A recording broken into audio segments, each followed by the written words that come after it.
वो आपको सपना बेचकर अमीर हो रहा है, जबकि आपको एक ऐसे साइकिल में फंसा रहा है जो उसे रिच बनाए रखता है और आपको स्ट्रगल करने पर मजबूर करता है। वो डिजिटल एंटरप्रेन्योरशिप पर डोमिनेट कर रहा है, लेकिन किस कॉस्ट पर? क्योंकि एक बात तो साफ है, आप एसएमएमए चलाकर एक एम्पायर नहीं बना सकते। ईमान ने एक ही टॉपिक पर 6 हाई टियर कोर्सेज बेचे और हर कोर्स की कीमत थी $9,000।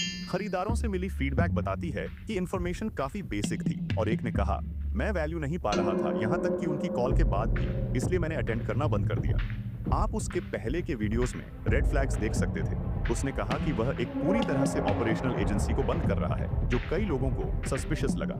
Shutting my agency down. क्यों एक सक्सेसफुल एजेंसी को बंद कर रहे हो उसे बेचने के बजाय? This lakhs business sense. Article में यह बताया गया है कि उसके कोर्सेज पर फीडबैक नहीं है, जो और भी शक पैदा करता है। कैसे एक बड़े इन्फ्लुएंसर के कोर्सेज पर कोई रिव्यू नहीं हो सकते? हालांकि कुछ लोग कमेंट्स में उसका बचाव कर रहे हैं, कह रहे हैं कि उसने कई लोगों को पॉजिटिव तरीके से इन्फ्लुएंस किया है। लेकिन ये बातें तब बंद हो गईं जब स्पेंसर कॉर्नेलिया ने उसे एक्सपोज किया और कहा कि वह बॉट कमेंट्स खरीदता है।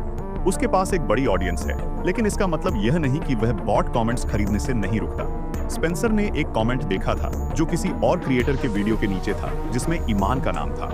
स्पेंसर ने कहा कि ईमान गज्जी बॉट कमेंट्स खरीद रहे थे, जो हो सकता है क्योंकि ईमान अपनी कोर्सेज को प्रमोट करने के लिए लाइफस्टाइल मार्केटिंग का यूज करते हैं। ये साफ है कि जो बड़ा काम करता है उसकी एक बैक स्टोरी होती है, लेकिन यह हमेशा उतना हार्ड और पोर जैसा नहीं होता जैसा दिखता है। जो वर्ड्स आप इन इन्फ्लुएंसर से सुनते हैं वो उनके अपने नहीं होते, ये उनके हायर्ड स्क्रिप्ट राइटर्स द्वारा लिखे जाते हैं। जो भी वे दिखाते हैं वह केयरफुली डिजाइन किया जाता है ताकि वे आपको उनके कोर्सेज खरीदने के लिए कन्विंस कर सकें। ईमान बहुत केयरफुली अपनी परफेक्ट लाइफ दिखाते हैं और एक ऐसा इमेज बनाते हैं जो यंग माइंड्स को अट्रैक्ट करता है। अपनी लाइफस्टाइल और सक्सेस को दिखाकर वह अर्जेंसी और फियर ऑफ मिसिंग आउट का फीलिंग क्रिएट करते हैं। इन्फ्लुएंस्ड लोग अक्सर जल्दबाजी में उनके कोर्सेज खरीदने का डिसीजन ले लेते हैं। There is a silent revolution going on behind the scenes. Decreased employment last week ahead of President Biden's stimulus relief. There is a top secret undeclared war that is going on behind the scenes right now. जो लोग बिना plan के होते हैं वो अक्सर panic और pressure महसूस करते हैं। ये इन्फ्लुएंसर्स का कंटेंट आपके पेन, गोल्स और ड्रीम्स के हिसाब से बनाया जाता है। उन्हें आपके एवेटार का पता होता है। वो सही तरीके से समझते हैं कि आपके माइंड में स्पेसिफिक इमोशंस को ट्रिगर करने के लिए क्या कहना चाहिए। So gentlemen, pick yourself up, focus on the right things, and as always, I'll be watching from afar and I'm rooting for you. ईमान यह दावा करता है कि आप 3 से 7 साल में 6 फिगर्स तक पहुंच सकते हैं या 3 से 4 महीने में एक सक्सेसफुल एजेंसी बना सकते हैं उसके कोर्सेज खरीदने के बाद। ये वादे बिल्कुल अनरियलिस्टिक हैं, क्योंकि उसके पास ये जानने का कोई तरीका नहीं है कि बायर कितनी जल्दी मटेरियल को समझेगा और अप्लाई करेगा, खासकर जब उसके कोर्सेज में लो वैल्यू मटेरियल हो। एसएमएमए बनाना बहुत चैलेंजिंग है, क्योंकि इसमें बहुत एक्सपीरियंस और एक स्ट्रॉन्ग नेटवर्क की जरूरत होती है। ईमान का अपना दोस्त पॉल डेली ने एक एजेंसी शुरू की थी और वह फेल हो गया। My name is Paul Daly. I am the CEO and co-founder at Estate Nurture. बाद में ईमान के साथ सेल्स टेक के रूप में जुड़ा।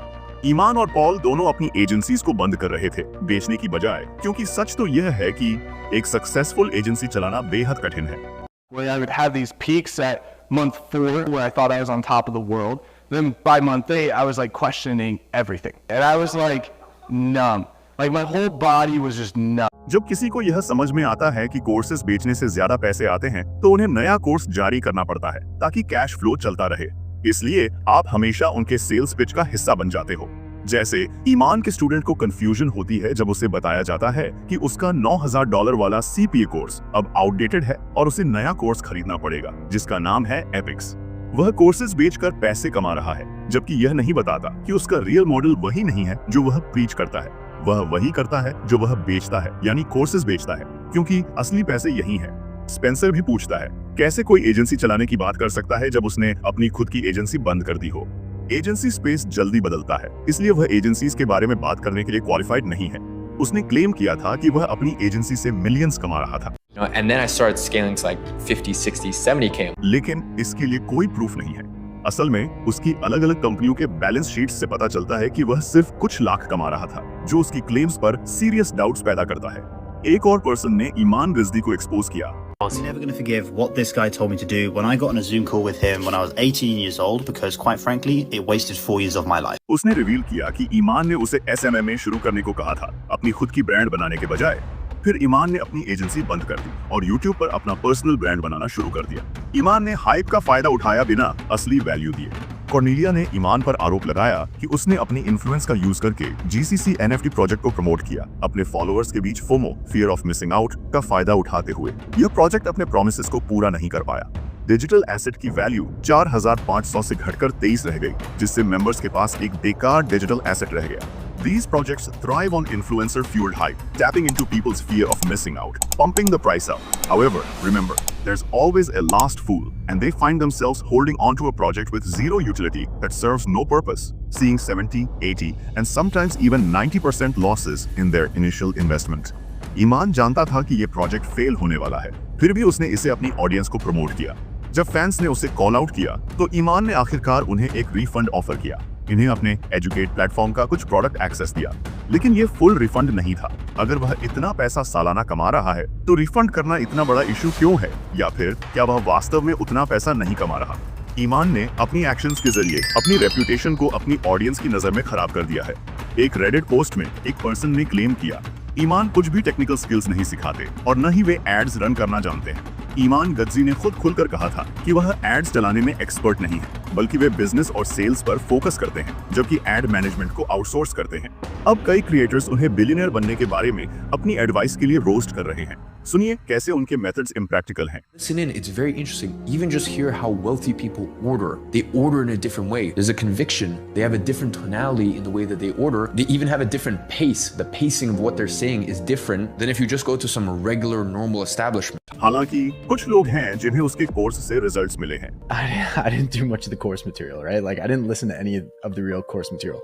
But the real value that I got was on the weekly calls. इसका मतलब ये नहीं है कि उसके कोर्सेज में कोई वैल्यू नहीं है। मुद्दा ये है, कंटेंट कोई नया नहीं है। ये ज्यादातर फ्री में अवेलेबल है और ये प्राइस के हिसाब से सही नहीं ठहराता।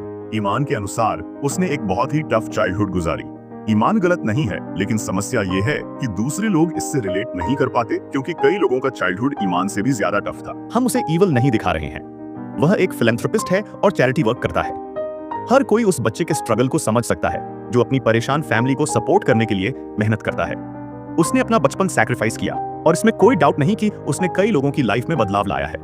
However, अब ईमान को रुकना चाहिए, क्योंकि अब उसकी फैमिली के पास वो सब कुछ है जो उन्हें चाहिए था। क्योंकि आखिरकार यह सब अबाउट यू है और आप अपना मनी कैसे स्पेंड करते हैं। लोग अपनी हार्ड अर्न्ड कैश कोर्सेज पर खर्च करते हैं जो उनका लाइफ बदलने का प्रॉमिस करते हैं, सिर्फ ये रियलाइज करने के लिए कि ज्यादातर इंफॉर्मेशन ऑनलाइन इजीली एक्सेसिबल है, बस थोड़ी एफर्ट चाहिए। सेलिंग कोर्सेज कोई बुरी बात नहीं है। एक्चुअली ये क्रिएटर्स के लिए एक परफेक्ट बिजनेस है जो उन्हें अपनी स्किल्स मोनेटाइज करने का मौका देता है, और इससे टीचर और स्टूडेंट दोनों को बेनिफिट होता है। रियल इशू तब आता है जब यंग लोग फेक गुरुज के चक्कर में फंस जाते हैं, जो अपने कोर्सेज में ग्राउंड ब्रेकिंग और लाइफ चेंजिंग इनसाइट्स का झूठा प्रॉमिस करते हैं। The truth is, successful business बनाने के लिए एक्सपेंसिव कोर्सेज खरीदने की जरूरत नहीं है। ये कमिटमेंट अबाउट लर्निंग है। जो आप सीखते हैं उसे अप्लाई करने की विलिंगनेस है और चैलेंजेस से फाइट करने की रेजिलियंस है। यूजलेस कोर्सेज पर पैसा खर्च करने के जाल में मत फंसे, क्योंकि आंसर्स वहीं बाहर हैं। एक स्टेप बैक लो, रिसर्च करो, अपनी ग्रोथ में इन्वेस्ट करो और जो सीखा है उसे अप्लाई करो। सक्सेस उस चीज से नहीं आती जो आप खरीदते हैं। सक्सेस उस चीज से आती है जो आप पहले से अपने पास है। उससे आप क्या करते हो, क्योंकि आखिरकार इट्स ऑल अबाउट यू।